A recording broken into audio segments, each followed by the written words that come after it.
Okay, today's story time is gonna be about the time I learned soda explodes.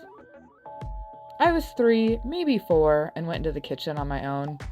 My dad was watching TV with us, but I kind of wandered off by myself to get something to drink. I opened the fridge and I see a 2-liter bottle of Coke that is pretty much full, maybe had one glass taken out of it. I go to grab it, but since I have to reach up above my head, I obviously dropped it. It landed straight up between my feet. Woo, that was close. And that could have really hurt my toes, I think to myself, as I pick it up and set it on the table, and then I go to twist. Bad idea. Bad idea. The cap flew out of my hand and a volcano of soda explodes out of the top. And it exploded.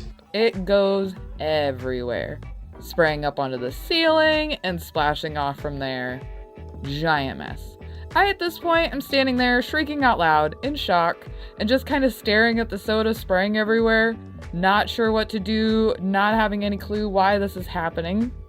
My brother, who was coming down the stairs while I was attempting to open the soda, is standing in the doorway of the stairs, laughing his ass off at me.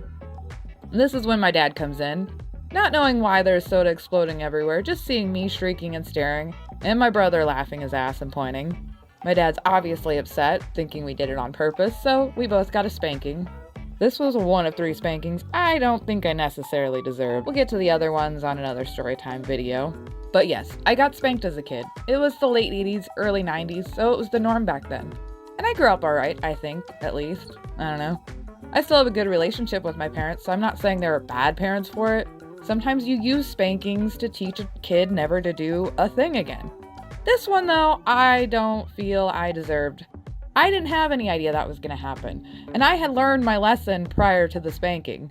After being sprayed down by the soda, of course.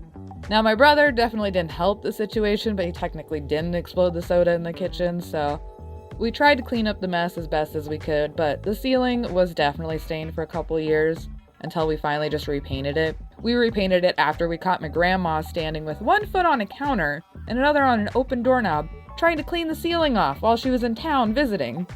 Grandma, no! So yes, this is definitely a science lesson you should teach your kids really early on, so they don't learn the hard way and you don't have a giant mess in your kitchen. It's a quick and fun way to teach your kids something, and you can learn from my mistakes, trust me. Another short story time for you guys. Thank you for watching. More videos coming soon. If you got to this point, then put soda volcano or these emojis in the comments. Please like and subscribe if you're not already. Otherwise, thanks for coming back. I hope to see you next time. I heart your faces. Boy, boy, boy.